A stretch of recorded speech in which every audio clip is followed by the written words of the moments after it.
Hello everyone, welcome to spark up classes. This is Suman Yadav. आज के video में मैं आपको नीट 2026 के लिए A to Z complete syllabus बताने वाली हूँ टॉपिक वाइज। ठीक है, पहले मैं स्टार्टिंग में चैप्टर वाइज बता दूंगी, फिर टॉपिक वाइज बता दूंगी। For all subjects, physics, chemistry, biology, तीन ही सब्जेक्ट होते हैं आपके नीट 2026 एग्जाम में। एक बार पेपर पैटर्न डिस्कस करेंगे, उसके बाद कंप्लीट सिलेबस हम देखेंगे। वीडियो थोड़ा लंबा जरूर होगा क्योंकि मैं डिटेल्ड सिलेबस आपके साथ शेयर कर रही हूँ। सेम तरह का वीडियो अगर आपको हिंदी मीडियम पे चाहिए तो आप कमेंट कर दीजिएगा। हिंदी मीडियम वालों के लिए मैं सेग्रीगेट वीडियो बना दूंगी। वन मोर इंपॉर्टेंट थिंग, हम लोग प्रिपरेशन भी करा रहे हैं स्पार्क अप स्टडी चैनल पे। चैनल का लिंक डिस्क्रिप्शन में है और प्रिपरेशन से रिलेटेड जितनी भी प्लेलिस्ट है नीट की वो भी डिस्क्रिप्शन में है। मैं आपको थोड़ा सा बता देती हूँ, फ्री ऑफ कॉस्ट प्रिपरेशन है, एक भी रुपया आपका चार्ज नहीं लगने वाला है। थोड़ा सा प्रिपरेशन के बारे में बता देती हूँ, फिर सिलेबस डिस्कस करना स्टार्ट कर रहे हैं। तो प्रिपरेशन होगी, जैसे कि स्पार्क अप क्लासेस चैनल है वैसे ही हमारा एक और चैनल है spark up study. Spark up study, ठीक है, ये हमारा चैनल है स्पार्क अप स्टडी। इसी पे आपको प्रिपरेशन के सारी वीडियोस मिलेंगी। अपडेट्स आपको स्पार्क अप क्लासेस पे मिलेगी, पढ़ाई आपकी स्पार्क अप स्टडी पे होगी। स्पार्क अप स्टडी पे प्रिपरेशन जो हम करा रहे हैं उसके लिए हमने डिफरेंट प्लेलिस्ट बना रखी है। प्लेलिस्ट नंबर 1 है आपकी नीट बायो प्रिपरेशन। ठीक है, नीट बायो नाम से प्लेलिस्ट होगी। वो प्लेलिस्ट में आपको बायोलॉजी की A to Z सारी वीडियोस मिलेंगी। थ्योरी पार्ट, थ्योरी जितना जितना हम पढ़ाएंगे वो हम पूरा का पूरा उस प्लेलिस्ट में डालेंगे, हर एक चैप्टर का, क्लास 11th का भी 12th का भी। ठीक है, दूसरा प्लेलिस्ट आपको मिलेगा नीट फिजिक्स। नीट फिजिक्स में कंप्लीट फिजिक्स आपको देखने को मिलेगा। चैप्टर नंबर 1 से लेकर के लास्ट चैप्टर तक सारे के सारे फिजिक्स के चैप्टर आपको उसी प्लेलिस्ट में देखने को मिलेंगे। Theory part, long theory part उसमें देखने को मिलेगा आपको। ठीक है, तीसरा आपका जाहिर सी बात है नीट केमिस्ट्री। नीट केमिस्ट्री के जो प्लेलिस्ट मिलेगी आपको, उसमें आपको डिटेल लेक्चर्स मिलेंगे नीट केमिस्ट्री के। ठीक है, समझ में आ गई बात। अच्छा, इसी तरह से चौथी प्लेलिस्ट जो आपको मिलेगी वो मिलेगी वन शॉट वीडियोस की, ताकि आप लोग साथ साथ में वन शॉट वीडियोस देखा करो। ठीक है, वन शॉट वीडियो देखने से आपका क्या है ना, एक बार रिवीजन अच्छा हो जाता है। प्रिपरेशन किस हिसाब से करनी है मैंने इस वीडियो में बता रखा है, आप इसे ध्यान से समझोगे तो आपकी प्रिपरेशन सबसे बेहतरीन तरीके से हो पाएगी और ये प्लेलिस्ट उसमें आपको मदद करेंगी। सो नीट वन शॉट वीडियोस, उसमें अभी बायो के वन शॉट वीडियो पड़े हैं, जल्द ही आपको केमिस्ट्री और फिजिक्स के भी वन शॉट वीडियोस मिलेंगे। और जो पांचवी प्लेलिस्ट है वो आपके नीट PYQ से रिलेटेड है। मैंने बायोलॉजी से रिलेटेड PYQs डाल दिए हैं, आप जाके देख सकते हो। टोटल 5 वीडियो PYQ के पड़े हुए हैं, आप जाकर के देख सकते हो। सो ये 5 प्लेलिस्ट जो है वो PYQ एंड क्वेश्चन प्रैक्टिस भी हम कराएंगे, क्योंकि PYQs एक समय के बाद खत्म हो जाएंगे, है ना। PYQs एक समय के बाद खत्म हो जाएंगे तो साथ में हम एक्स्ट्रा क्वेश्चन प्रैक्टिस भी आपको कराएंगे। सो इसी में आपको वो सारी वीडियोस मिलेंगे क्वेश्चन प्रैक्टिस की। ठीक है, सो बायो की अलग प्लेलिस्ट है, फिजिक्स की अलग है, केमिस्ट्री की अलग है, जिसमें आपको डिटेल्ड सिलेबस मिलेगा। वन शॉट सिलेबस आपको नीट के वन शॉट प्लेलिस्ट में मिलेगा और उसके बाद NEET PYQ and question practice वाले प्लेलिस्ट में तीनों ही सब्जेक्ट के क्वेश्चन प्रैक्टिस के आपको कराई जाएंगे। ऑलरेडी सब प्लेलिस्ट में वीडियो बन चुका है, सेम टू सेम। देखिए, क्वेश्चन प्रैक्टिस हिंदी और इंग्लिश मीडियम वालों के लिए सेम रहेगा। एक तरफ हिंदी के क्वेश्चन, एक तरफ इंग्लिश के क्वेश्चन, दोनों लोग साथ में आप सॉल्व कर पाओगे। और जो ये है, ये पूरे का पूरा आपको हिंदी मीडियम का अलग मिलेगा, इंग्लिश मीडियम का अलग मिलेगा। ठीक है, हिंदी मीडियम का अलग मिलेगा, इंग्लिश मीडियम का अलग मिलेगा। तो मैं आपको 5 प्लेलिस्ट डिस्क्रिप्शन में अटैच कर रही हूँ, उसके बाद फिर गैप डाल के हिंदी मीडियम लिख के 5 प्लेलिस्ट और अटैच कर रही हूँ, वो हिंदी मीडियम की प्लेलिस्ट होंगी। ठीक है, ये प्लेलिस्ट दोनों के लिए ही कॉमन है। नेक्स्ट थिंग ये कि मैंने एक और प्लेलिस्ट ऐड कर रखी है नीट अपडेट से रिलेटेड, जिसमें आपको एग्जाम कब होना है, क्या होना है, ये सारी अपडेट्स आपको मिलती रहेगी। नीट 2026 अपडेट्स, ये अपडेट्स की प्लेलिस्ट में क्या होगा, आपको सारी की सारी अपडेट मिलती रहेंगी कि कब फॉर्म आ रहा है, क्या बदलाव है, क्या नहीं है। जैसे कि अभी मैं आपको एक सिलेबस के बारे में बता रही हूँ, तो ये सारी अपडेट्स की प्लेलिस्ट आपकी नीट 2026 अपडेट्स है, जो कि स्पार्क अप क्लासेस पे आपको मिलेंगी और बाकी सारी चीजें स्पार्क अप स्टडी वाले चैनल पे मिलेगी। समझ गए आप, फ्री ऑफ कॉस्ट प्रिपरेशन है, एक भी रुपया आपका चार्ज नहीं लगने वाला है। क्लियर। अच्छा, अब आ जाते हैं मेन हम सिलेबस पे। सिलेबस का ही आप इंतजार कर रहे थे, नीट का सिलेबस बता देती हूं। नीट के सिलेबस की अगर हम बात करें तो नीट के सिलेबस 3 सेक्शन में डिवाइडेड होता है। एक होता है आपका फिजिक्स, दूसरा होता है केमिस्ट्री, तीसरा होता है बायोलॉजी। ठीक है, फिजिक्स, केमिस्ट्री, बायोलॉजी, ये तो सब लोग जानते हैं। फिजिक्स में आपके 45 क्वेश्चन आते हैं, पिछले साल से ये बदलाव कर दिया गया है। इसके पहले हालांकि 50 क्वेश्चन आते थे, वो अब चेंज हो गया है। अब जो है आपके 45 क्वेश्चन आएंगे, केमिस्ट्री के भी 45 क्वेश्चन आएंगे, बायो के 90 क्वेश्चन आएंगे। क्लियर है। और जो आपका सिलेबस है उसमें 11th प्लस 12th दोनों का सिलेबस इंक्लूड किया जाएगा। और बहुत खास ध्यान दीजिएगा, न्यू एनसीईआरटी आपको फॉलो करनी है। न्यू एनसीईआरटी हम जो पूरी प्रिपरेशन करवा रहे हैं वो न्यू एनसीईआरटी के अकॉर्डिंग ही करवा रहे हैं। सो सारी की सारी प्रिपरेशन आपको न्यू एनसीईआरटी के अकॉर्डिंग ही मिलेगी। क्लियर है। अच्छा, तो नीट का सिलेबस है 11th plus 12th new NCERT का।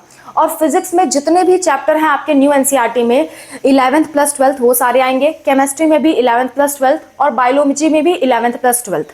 कितने यूनिट्स हैं मैं यूनिट्स आपके लिए लिख देती हूँ, फिर डिटेल में डिस्कशन करेंगे टॉपिक वाइज। फिजिक्स की बात करें तो फिजिक्स में टोटल 20 यूनिट्स हैं। 20 यूनिट्स हैं जिसमें से आपके 10 यूनिट आपके 11th क्लास में है और 10 यूनिट आपके 12th क्लास में है। ठीक है, 12th क्लास। इसकी पूरी प्रिपरेशन आपको अनूप सर करवाएंगे। ठीक है।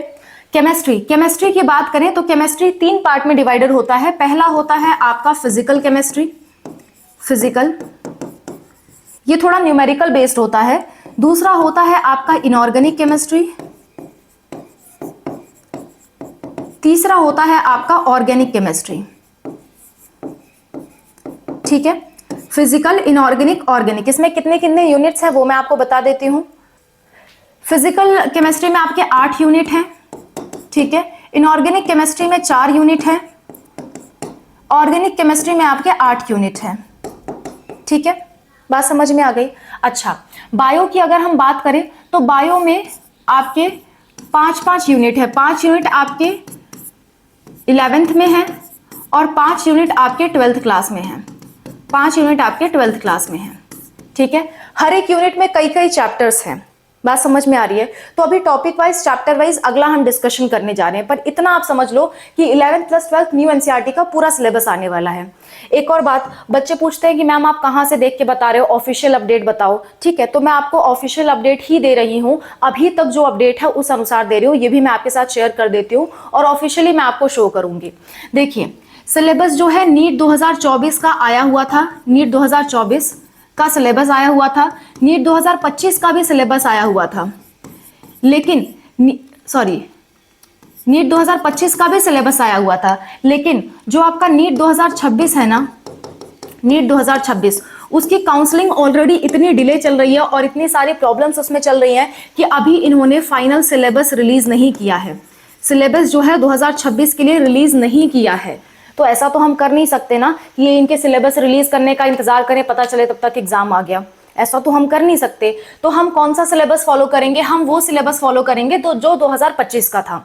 तो मैं जो सिलेबस आपको बता रही हूँ वो 2025 के अकॉर्डिंग ही बता रही हूँ, क्योंकि प्रेजेंट टाइम में नया सिलेबस नहीं आया हुआ है और आने में बहुत देर भी लग सकती है। हो सकता है जब ये लोग नोटिफिकेशन रिलीज करें उसके साथ साथ सिलेबस डालें, क्योंकि पिछले कुछ सालों में ऐसा हुआ है कि नोटिफिकेशन के साथ उन्होंने सिलेबस डाला और नोटिफिकेशन आपकी आती है फरवरी में। तो फरवरी से तो तैयारी आप स्टार्ट नहीं कर सकते ना, अभी से आपको तैयारी स्टार्ट करनी होगी। तो अभी से क्या सिलेबस आप फॉलो करोगे वो मैं आपको बता रही हूँ नीट 2025 के बेसिस पे। वही चीज 99% चांसेस हैं कि आपका वही 2026 में भी फॉलो होगा। 1-8% चेंजेस कर सकते हैं, वो हम अडॉप्ट कर लेंगे, है ना। जो बेसिक सारी की सारी चीजें हैं वो हम दोबारा से प्रिपेयर करते हैं और जो चीज वो एक्सक्लूड करेंगे या ऐड करेंगे वो चीज हम बाद में ऐड कर लेंगे। सो 99% सिलेबस सेम रहता है, 1-8% का बदलाव आता है कहीं। तो क्यों हम अपनी प्रिपरेशन खराब करें इस इंतजार में कि नया जो सिलेबस रिलीज किया जाएगा तब हम प्रिपरेशन करेंगे, ऐसा तो नहीं कर सकते ना। I hope you understand. तो नीट 2025 के हिसाब से मैं सिलेबस बता रही हूँ, मैं आपको ऑफिशियली दिखा भी देती हूँ सिलेबस और फिर वहीं से हम आगे का जो डिस्कशन है वो करेंगे। सबसे पहले आपको गूगल पे आना है। गूगल पे आने के बाद आपको टाइप करना है नीट सिलेबस। नीट सिलेबस 2026 से टाइप कर लेते हैं, मैं आपको दिखा देती हूँ। 2026 का सिलेबस आया नहीं हुआ है, ये जो सिलेबस है फाइनल वो आपका 2025 का सिलेबस है, नया सिलेबस नहीं आया हुआ। ठीक है, देखिए ये सारे यहाँ पे मतलब अगर अकॉर्डिंग टू गूगल माने तो NEET 2026 syllabus includes all topic from class 11th and 12th NCERT books for physics chemistry biology. और एनसीईआरटी बुक्स जो अपडेटेड है वो आपकी न्यू एनसीईआरटी है, उसी को आपको फॉलो करना है। उसमें कुछ एक्स्ट्रा टॉपिक्स भी आपके आ सकते हैं, वो भी मैं आपके साथ डिस्कशन करूंगी। देखिए सिलेबस डाउनलोड कर लेती हूँ और आपको दिखाती हूँ मैं।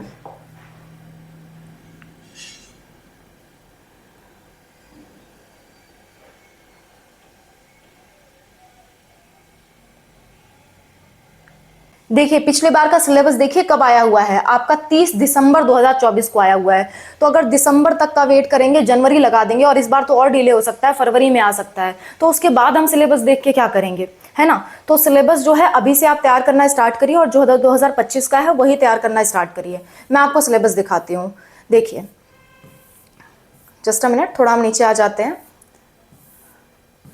ये सब नोटिसेस है, हमारे काम की नहीं है। देखिए सिलेबस फॉर नीट यूजर्स 2025 का मैं आपको दिखा रही हूँ, फिजिक्स का ऑफिशियल सिलेबस है। यूनिट नंबर 1 है आपका physics and measurement.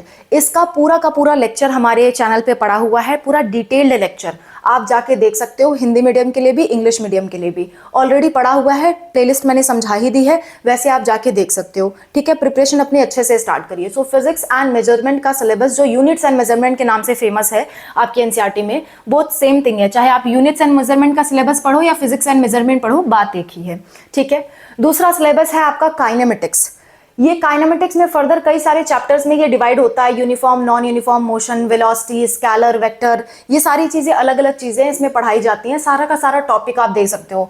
Motion in straight line, position time graph, बहुत क्वेश्चन आता है इससे, स्पीड एंड वेलोसिटी, ठीक है, average speed and instantaneous velocity, uniform accelerated motion, velocity time, position time graph, relation for uniformly accelerated motion, ये सारी चीजें इसमें मेंशन है। वो सारा सिलेबस आप देख सकते हो। नेक्स्ट है आपका एनएलएम, यानी कि लॉज ऑफ मोशन, या फिर इसी को न्यूटन्स लॉ ऑफ मोशन कई बार लोग कह देते हैं, बात एक ही है, कुछ नया नहीं है। इसमें आपका फोर्स एंड इनर्शिया पढ़ाया जाता है, Newton's first law of motion, momentum, Newton second law of motion, third law of motion, ठीक है, law of conservation of momentum, इससे बहुत सारे क्वेश्चन आते हैं। फ्रिक्शन का जो थीम है वो यहाँ पे डिस्कस किया जाता है। सर्कुलर मोशन यहाँ पे डिस्कस की जाती है, सर्कुलर मोशन से भी अच्छे अच्छे क्वेश्चन बनते हैं। नेक्स्ट आपका work energy and power, work energy and power भी आप तैयार कर सकते हो, ये आपका चौथा यूनिट है, एंड इससे भी अच्छे खासे क्वेश्चन बनते हैं। ये आपका पूरा मैकेनिकल फिजिक्स चल रहा है अभी, ठीक है। So work done by a force, ठीक है, variable force, kinetic and potential energy, energy से बहुत क्वेश्चंस आते हैं आपका। फिर spring conservation of mechanical energy. बात यह ना, फिजिक्स आपका ऐसा है कि फिजिक्स में हमेशा क्वेश्चंस डिवाइडेड रहते हैं, इक्वली डिवाइडेड रहते हैं, तो फिजिक्स बहुत अच्छे से पढ़नी होती है। और आप जानते हो इस बार फिजिक्स कितना टफ आया था, तो फिजिक्स पढ़ने पे बहुत ज्यादा ध्यान देना। बात समझ में आ रही है? अच्छा, नेक्स्ट है आपका रोटेशनल मोशन। रोटेशनल मोशन में भी सेंटर ऑफ मास का कॉन्सेप्ट आपको ध्यान रखना होता है, रेडियस ऑफ गायरेशन का कॉन्सेप्ट, नॉर्मल सा फॉर्मूला, उससे बार बार क्वेश्चंस रिपीट करके पूछे जाते हैं। इसके बाद आगे हम बात करें तो आगे है आपका ग्रेविटेशन। ग्रेविटेशन आपका, ग्रेविटेशन और इलेक्ट्रोस्टैटिक्स दो ऐसे चैप्टर हैं जिसको आपको हमेशा रिलेट करके पढ़ना चाहिए, तो आपको बहुत आसानी से समझ में आएगा। जब भी आप पढ़ने बैठ रहे हो, ग्रेविटेशन और इलेक्ट्रोस्टैटिक्स रिलेट करके पढ़ना, बड़ा मजा आएगा पढ़ने में, ठीक है। तो ग्रेविटेशन आपका यूनिवर्सल लॉ ऑफ ग्रेविटेशन है, एक्सेलरेशन ड्यू टू ग्रेविटी है, पूरा ग्रेविटेशनल पोटेंशियल एनर्जी वगैरह है, एस्केप वेलोसिटी, ऐसी वेलोसिटी जिससे आप किसी चीज को छोड़ो तो वो धरती का जो एटमॉस्फेयर है उसको पार कर जाती है, राइट, उसका ग्रेविटेशनल फील्ड पार कर जाती है। तो ये सारी चीजें, सैटेलाइट से रिलेटेड चीजें आपको पढ़नी है। नेक्स्ट आपका properties of solid and liquids, जो आपका फ्लूइड मैकेनिक्स है उसे आप यहाँ कैलकुलेट कर सकते हो। फ्लूइड मैकेनिक्स का पूरा चीजें यहाँ आएंगी। विस्कोसिटी आ गया, स्ट्रोक्स लॉ हो गया, इलास्टिक बिहेवियर हो गया, स्ट्रेन स्ट्रेस स्ट्रेन, बहुत सिंपल सा रिलेशनशिप होता है। ये सारी चीजें आपको रिवाइज करनी है। Bernoulli principle, one of the very important concept, ठीक है। अच्छा, एक और इंपॉर्टेंट बात, बहुत सारे लोग हैं जो ऐसा चीजें तैयार करना चाहते हैं जैसे कि मोस्ट इंपॉर्टेंट टॉपिक्स तैयार करना चाहते हैं, तो बायो के मोस्ट 25 इंपॉर्टेंट टॉपिक्स का भी प्लेलिस्ट मैंने डाल रखा है। हालांकि पिछले साल मैंने प्रिपरेशन कराई थी, इस साल भी आप उसे रिवाइज कर सकते हो, वो टॉपिक्स तो कतई ना छूटें आपके। इसी तरह से हम केमिस्ट्री और फिजिक्स का भी एड ऑन करेंगे, okay. Next kinetic theory of gases, इसको आपको प्रिपेयर करना है। ऑसिलेशन एंड वेव्स, ये पूरा आपका चैप्टर है, पेंडुलम से रिलेटेड है, ठीक है। आपका जो SHM वगैरह होता है ये सब इसमें आता है। इलेक्ट्रोस्टैटिक्स, जैसा कि मैंने कहा, ग्रेविटेशन से इसको रिलेट करके पढ़ो, बहुत अच्छा लगेगा। इलेक्ट्रिक फील्ड, ग्रेविटेशनल फील्ड, ठीक है, किसी स्फीयर के अराउंड इलेक्ट्रिक फील्ड, वैसे ही ग्रेविटेशनल फील्ड, जब उसको आप कंपेयर करके पढ़ोगे ना, बहुत अच्छे से समझ में आता है। टॉर्क का कॉन्सेप्ट आता है, डाइपोल का कॉन्सेप्ट यहाँ पे आता है। नेक्स्ट इलेक्ट्रिक फ्लक्स वगैरह है, यहाँ पे डाइलेक्ट्रिक्स का कॉन्सेप्ट आता है। ये आपका 12th स्टार्ट हो गया। देखिए यहाँ से पहले यूनिट 10 तक आपका क्या था, 11th, 11th का चैप्टर्स थे। यूनिट 11th से आपका क्या चालू होता है, क्लास 12th के चैप्टर स्टार्ट होते हैं, ठीक है। तो यहाँ से क्लास 12th का चैप्टर पूरा पूरा स्टार्ट है। करंट इलेक्ट्रिसिटी है जिसमें ड्रिफ्ट वेलोसिटी से क्वेश्चंस आते हैं, ठीक है। आपका वोल्टेज और इलेक्ट्रिसिटी से रिलेटेड क्वेश्चंस आते हैं। नेक्स्ट आपका रेजिस्टिविटी होता है, किरचॉफ्स लॉ होते हैं, ठीक है। अच्छा, इसमें कई सारी चीजें हटा दी गई हैं। देखिए व्हीटस्टोन ब्रिज, मीटर ब्रिज है, लेकिन बहुत सारी चीजें ऐसी भी हैं जो बोर्ड एग्जाम से हटा दी गई हैं, ठीक है। तो आपको उसे नहीं फॉलो करना, आपको फॉलो करना है नीट। क्लियर। अच्छा, यूनिट 13 है आपका magnetic effects of current and magnetism, जिसमें बायो सेवर्ट लॉ बहुत फेमस लॉ है। नेक्स्ट आपका करंट लूप, मैग्नेटिक डाइपोल, उसके अराउंड क्या होता है, करंट लूप के around magnetic field, magnetic dipole, ये सारी चीजें आपको पढ़नी होती है, ठीक है। उसके बाद ये पूरा आपका magnetism, electric and magnetic field से रिलेटेड पूरा का पूरा आपका कुछ चैप्टर्स चलते हैं। Electromagnetic induction and alternating current, ठीक है, इसमें फैराडे लॉ वगैरह आता है। तो इसको कई लोग ना अलग अलग चैप्टर करके पढ़ाते हैं। हो सकता है अनूप सर भी आपको अलग अलग चैप्टर के फॉर्म में पढ़ाएं। अगर हो सकता है आपको इलेक्ट्रोमैग्नेटिक इंडक्शन अलग पढ़ाया जाए, अल्टरनेटिंग करंट अलग पढ़ाया जाए, क्योंकि ये चैप्टर्स अलग अलग हैं। ये यूनिट एक है लेकिन एक यूनिट में कई चैप्टर्स होते हैं। तो सर आपको हो सकता है अलग अलग चैप्टर के रूप में पढ़ाएं, लेकिन होंगे ये 20 यूनिट ही, ठीक है। इसके बाद आपका आता है इलेक्ट्रोमैग्नेटिक वेव्स। सिंपल सा चैप्टर है, आसानी से तैयार आप इसे कर सकते हो। ऑप्टिक्स, ऑप्टिक्स से भी काफी क्वेश्चंस आते हैं। ऑप्टिक्स में भी दो तरह के ऑप्टिक्स आते हैं, रे ऑप्टिक्स, वेव ऑप्टिक्स, ठीक है। इसमें सारा आता है। देखो वेव ऑप्टिक्स वाला हो सकता है सर आपको अलग से पढ़ाएं, और रे ऑप्टिक्स एक अलग पार्ट है, वेव ऑप्टिक्स अलग पार्ट है, लेकिन वो चैप्टर यूनिट क्या है, ऑप्टिक्स ही है, ठीक है। अच्छा, नेक्स्ट आपका unit number 17, dual nature of matter and radiation, ठीक है। इसके बाद एटम्स एंड न्यूक्लियाई, ये आपका ना जो केमिस्ट्री है, केमिस्ट्री से रिलेट करता है। तो केमिस्ट्री का जब एटॉमिक स्ट्रक्चर पढ़ना, तो उसके साथ साथ इसे पढ़ना बहुत अच्छे से आपको समझ में आएगा, और दोनों चैप्टर आपका एक साथ तैयार होगा। जो चैप्टर आपस में मिलते जुलते हैं ना, उसको एक साथ तैयार किया करो। नेक्स्ट इलेक्ट्रॉनिक डिवाइसेस, सेमीकंडक्टर वगैरह है, इनसे आप आसानी से तैयार कर सकते हो। और जब सेमीकंडक्टर्स आप पढ़ रहे हो तो इससे रिलेटेड पीरियोडिक टेबल आप तैयार कर सकते हो, खास करके पी ब्लॉक, ठीक है, क्योंकि पी ब्लॉक में ही सेमीकंडक्टर्स आते हैं।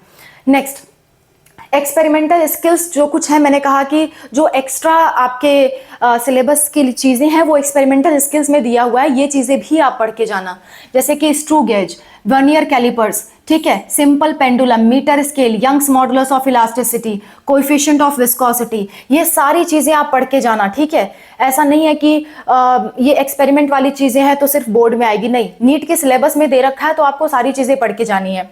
ये एक्स्ट्रा पॉइंट्स आपको सारे पढ़ के जाने हैं, ठीक है।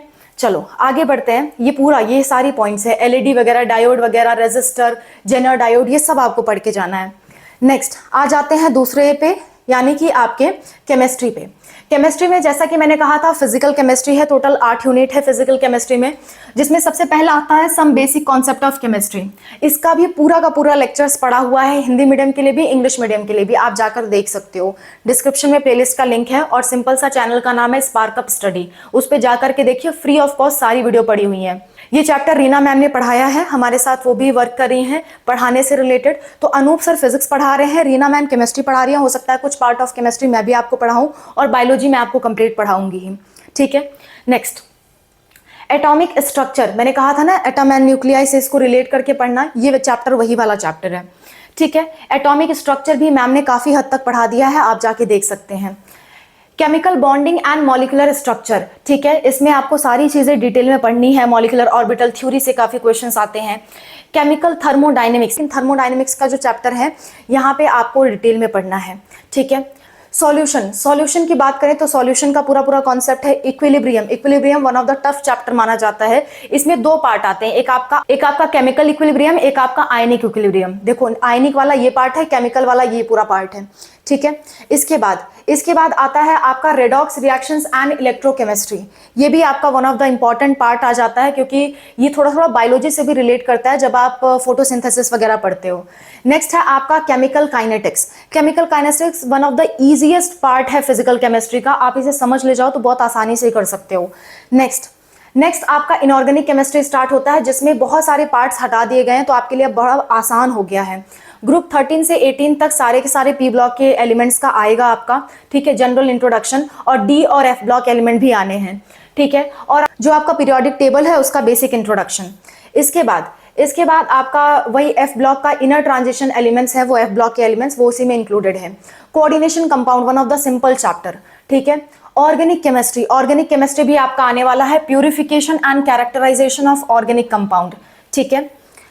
इसके बाद ऑर्गेनिक केमिस्ट्री में आपका some basic principle of organic chemistry. इसके बाद आपका आता है हाइड्रोकार्बन्स, जिसमें आपको एल्केन, एल्कीन, एल्काइन ये सब पढ़ना होता है। Alkane single bond, alkene double bond, alkyne triple bond वाले, ठीक है। एरोमेटिक हाइड्रोकार्बन्स यानी कि जो साइकिल में होते हैं।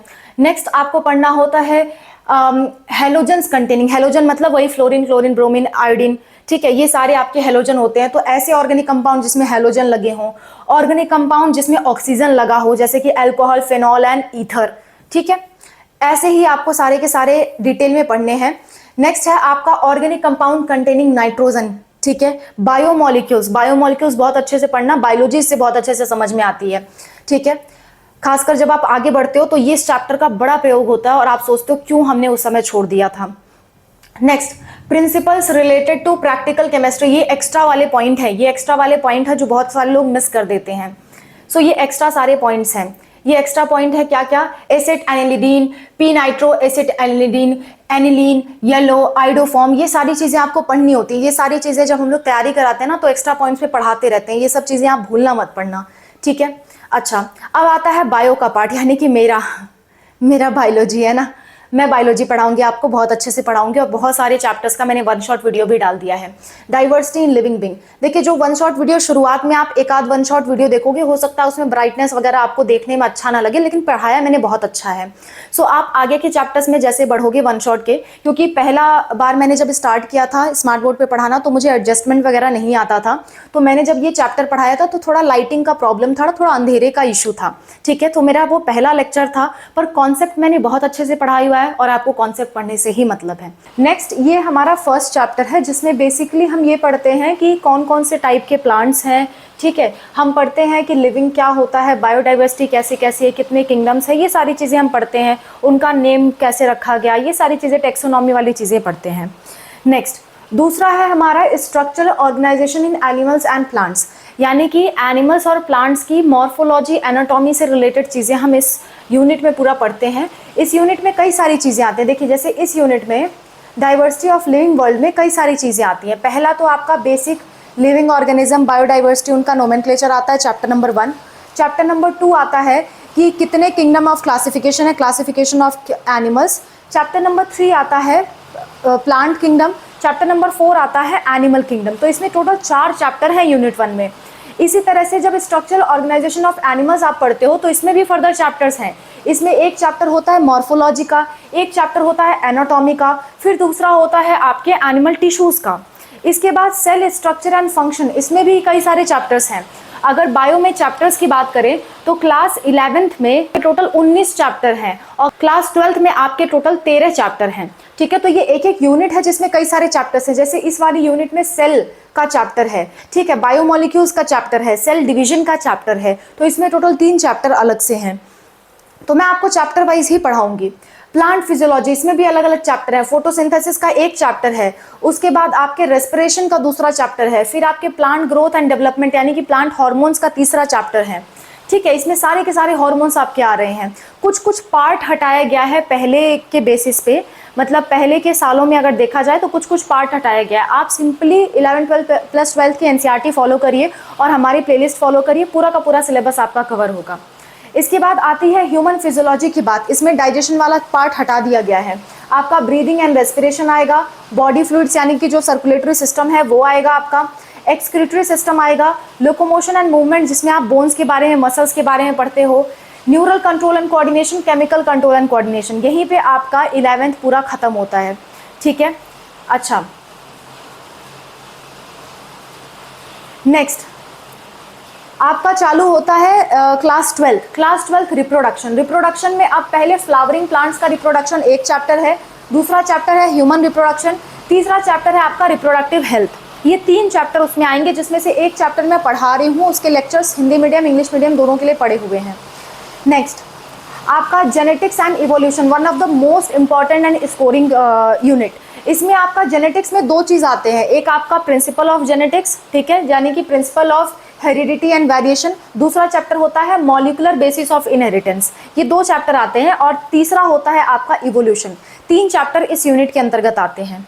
इसके बाद है आपका बायोलॉजी इन ह्यूमन वेलफेयर, जिसमें ह्यूमन हेल्थ एंड डिजीज आता है, ठीक है। इसके बाद आपका आता है माइक्रोब्स इन ह्यूमन वेलफेयर, इसमें मैं एक 1 शॉट लेक्चर बना चुकी हूँ, आप देख भी सकते हैं। नेक्स्ट, क्योंकि ये बहुत छोटा सा चैप्टर है, बहुत ईजिली कवर होता है। Next, biotechnology and its principle. Biotechnology और इट्स प्रिंसिपल में 2 चैप्टर आते हैं, एक तो प्रिंसिपल्स पे और एक एप्लीकेशन पे। एप्लीकेशंस पे अलग चैप्टर है, प्रिंसिपल का अलग चैप्टर है। नेक्स्ट आपका ecology, again one of the scoring topic. इसमें आपका ऑर्गेनिजम्स एंड पॉपुलेशन एक चैप्टर है, इकोसिस्टम दूसरा चैप्टर है, बायोडाइवर्सिटी तीसरा चैप्टर है। इसमें पहले 2 और चैप्टर होते थे जो अब हटा दिए गए हैं। तो इतना आपका पूरा का पूरा सिलेबस है जो आपके नीट एग्जाम में आने वाला है। मैंने टॉपिक वाइज आपके साथ डिस्कस कर दिए, सारा का सारा आपको दिखा भी दिया। तो नीट 2025 का जो सिलेबस है वही आपको फॉलो करना है। और अगर आपको हमसे कोई पर्सनल हेल्प की जरूरत पड़ती है, हमें एग्जाम के बारे में पूछना है, काउंसलिंग के बारे में पूछना है, कहीं फंस रहे हैं, कोई गाइडेंस चाहिए, तो आप इस नंबर पर संपर्क कर सकते हो 8957391589। ये हमारा व्हाट्सअप नंबर है, इस पे आपको व्हाट्सअप पे मैसेज करना होगा। हम आपको QR कोड भेजेंगे, 200 का पेमेंट करके आप हमसे बात कर सकते हो। इस सुविधा का उपयोग तभी करिए जब आप वास्तव में किसी दिक्कत में हो। फालतू में 200 रुपए दे करके अपना समय बर्बाद करने की जरूरत नहीं है। मैक्सिमम टॉपिक्स पे हम अपडेट की वीडियो बना देते हैं। अपडेट्स के लिए प्लेलिस्ट भी हमने आपके लिए प्रोवाइड कर दी है। कॉमेंट्स में भी हम आपका रिप्लाई कर रहे हैं, फ्री ऑफ कॉस्ट ये सारी चीजें चल रही है। पूरी की पूरी प्रिपरेशन हम लोग फ्री ऑफ कॉस्ट करा रहे हैं। ये आप तभी इस्तेमाल करिए जब आपको वास्तव में कोई अर्जेंट डाउट हो, या आप बहुत फंसे हो, डिप्रेशन में हो, परेशानी में हो, या फिर आप तैयारी नहीं कर पा रहे हो, कोई इससे रिलेटेड दिक्कत आ रही है, एग्जाम के बारे में कुछ पूछना है, तो आप इस चीज का इस्तेमाल करिए, ठीक है। और ये चीज हमने चार्ज के साथ इसलिए रखी है क्योंकि अगर चार्ज नहीं रखेंगे तो बहुत सारे फालतू कॉल्स आएंगे। आप भी जानते हो, मैं भी जानती हूँ, बहुत सारे फालतू कॉल्स आएंगे, अननेसेसरी हमारा समय बर्बाद होगा। तो हमें चार्जेस रखने पड़े हैं, राइट, ताकि हमारे पास लीगल कॉल्स ही आए। क्लियर है? अच्छा, तो ये हो गई चार्ज की बात। बाकी सारी चीज़ें आपके लिए फ्री ऑफ कॉस्ट अवेलेबल हैं। और अगर ऐसा होगा ना कि आपको फॉर्म का पता नहीं चल पाता, आप समझ नहीं पाते फॉर्म का रिलीज होगा, कौन कौन सा फॉर्म आपको भरना चाहिए, तो फरवरी के बाद सारे फॉर्म्स रिलीज होंगे। फरवरी तक आप बेफिक्र रहिए, फरवरी तक आपको कुछ नहीं करना। फरवरी के स्टार्टिंग में आप हमारे कॉन्टैक्ट में आ जाइएगा। फरवरी से लेकर के जब तक आपकी काउंसलिंग नहीं हो जाती तब तक हम आपके साथ बने रहेंगे। अभी शांति से अपनी प्रिपरेशन करिए, किन्हीं चक्करों में मत पड़िए, शांति से प्रिपरेशन करिए। A to Z free preparation आपको प्रोवाइड की जा रही है, right. That's all, thank you so much for watching. I hope this video is helpful for you. जरूर फीडबैक दीजिएगा कि हमारा पढ़ाया आपको कैसा लग रहा है, हमारी अपडेट्स आपको कैसी लगती हैं। क्लियर? डिस्क्रिप्शन में सारी प्लेलिस्ट हैं, आप जा सकते हो। सिंपली आप स्पार्क अप स्टडी चैनल पे जा सकते हो, वहाँ पे आपको सब कुछ मिल जाएगा। ओके, पढ़ाई से रिलेटेड। और अपडेट्स के लिए इसी चैनल पे स्टिक रहिएगा। नीट 2026 की प्लेलिस्ट सेव रखिए, उसमें अभी से लेकर के फॉर्म कब आएगा, एडमिट कार्ड कब आएगा, एग्जाम कब होगा, पेपर पैटर्न क्या आएगा, कोई बदलाव आ गया क्या, कोई अपडेट आ गई क्या, काउंसलिंग कैसे होगी, कॉलेज कैसे मिलेगा, सब कुछ आपको उसी प्लेलिस्ट में मिलेगा। पूरे साल भर नीट 2026 की वीडियोज आपको उसी प्लेलिस्ट में मिलेंगी। Okay, that's all, thank you so much for watching, wish you all the best, bye, take care.